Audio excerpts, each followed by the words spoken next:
Nosaltres entenem que els nens i nenes fan ciència des de que neixen. De fet, parlem sempre d'aprendre ciència des del néixer i tenim clar que és una idea que a vegades sobta, sobretot quan pensem en l'imaginari de la ciència que tenim al cap normalment els adults. Ciència és una paraula molt gran, que imposa, i és una paraula que en majúscules té molt poc a veure amb els nostres petits. Hi ha una cita molt bonica d'una psicòloga que es diu Alison Gopnik, en la que diu que els nens no són petits científics, sinó que són els científics que fan servir mecanismes que els infants fan servir des de que neixen. Nosaltres tenim un vídeo gravat d'una experiència que també em sembla molt interessant. És una nena, la Blanca, de poc més d'un any, està de vacances en una casa que no és la seva, està explorant l'espai i passa per davant de la finestra, veu el sol, fa així amb la mà, l'agafa i se'l porta a la boca. Continua donant voltes, torna al sol, agafa i el porta a la boca. I això ho fa fins a 4 vegades. I si ens ho mirem, podem entendre, interpretar, perquè la Blanca no ho pot explicar de cap manera, però podem interpretar que és una nena que pensa que totes les coses del món se les posa a la boca i les troba, i resulta que aquesta no. I això és que una evidència que ha tingut, una experiència que té, que li dona una evidència de que ha de canviar, ampliar la seva teoria. I una mica sota aquesta idea nosaltres entenem que els nens estan fent ciència des de que neixen. Nosaltres pensem que el més rellevant per aprendre ciència, el que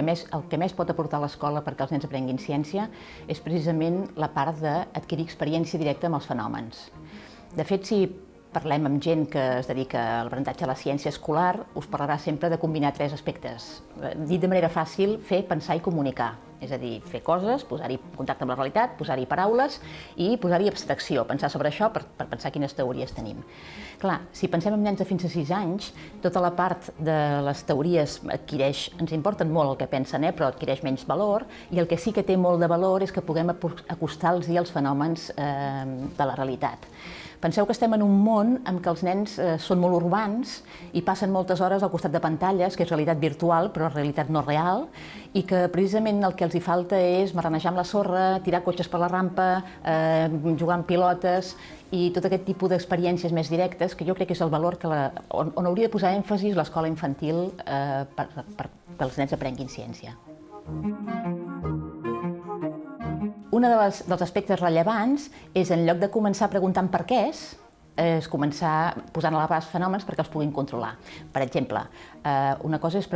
jugar amb l'art de Sant Martí, intentar fer-lo i preguntar per què surt l'art de Sant Martí, que és una pregunta que segurament molts adults tampoc podem contestar de manera raonable.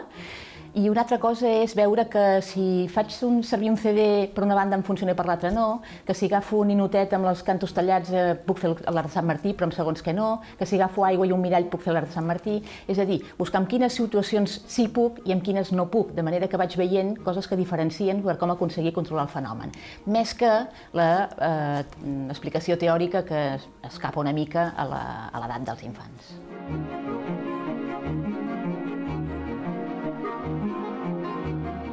Nosaltres hem creat a la nostra universitat un espai que en diem espai de ciència amb lliure elecció, perquè funciona així, tot de propostes, i els nens entren i circulen amb lliure elecció. Això és no res més que cosa que estan fent moltes escoles com a un funcionament una mica diferenciat del típic de la meva escola als meus nens. Llavors, en aquest funcionament, el que ens interessa és que si ens definim com a espai de ciència en lliure elecció, les coses que passen allà dintre tinguin que veure amb la ciència, evidentment, que sembla banal, però no ho és tant. I l'altra cosa és que amb totes les propostes nosaltres intentem que siguin, en diem, enfocades però obertes. Enfocades perquè tenim clar que els adults volem que passi alguna cosa que té interès del punt de vista de la ciència. I obertes perquè mai són apreta un botó i passa alguna cosa, sinó que en realitat sempre dona l'opció que els nens intervinguin de maneres diferents al voltant de la proposta. El que fem és obrir-los la proposta i ells juguen com els hi sembla, i els adults que estem al voltant, primer de tot observem el nen o grup de nens que estan allà jugant i, en tot cas, si considerem convenient aportar alguna cosa de l'estil de com creus què, mira què ha passat, fixa't què, ho aportem. Però en cap cas estem empenyats amb que el nen surti amb el contingut. Li donem l'oportunitat de tenir experiència directa.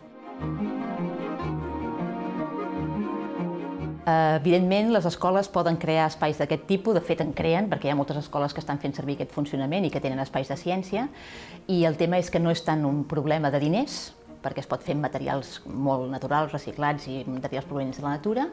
com un tema de pensar bé què és el que volem que passi. I en aquest sentit, jo crec que una de les coses que oferim des de la universitat precisament és la visita al Lab 06, sigui amb els nens o sigui amb formacions, i sempre que oferim la visita està oberta que tothom faci fotos i que s'enduguin totes les idees que puguin, perquè el que ja està pensat per a algú que una mica ja ha tingut el temps de rumiar-hi, no cal que ho tornem a pensar a tothom. Per tant, això seria una cosa, i a més ara mateix estem preparant un llibre de 50 propostes sobre espais de ciència que en realitat recollirà molta de la nostra experiència, que la intenció és fer fàcil a tothom qui vulgui muntar-ho que trobi possibilitats diverses que ja estan pensades i provades. Nosaltres en el nostre espai, el Lab 06, també obrim a les famílies convençudes de que oferir a les famílies un ambient estimulant per nens i per adults en un espai on no et molesta ningú, perquè ningú, si tu no vols, ningú et truca, ningú es posa en contacte amb tu i que tens tota l'estona per dedicar-la al teu fill i a fer alguna cosa amb ell o amb ella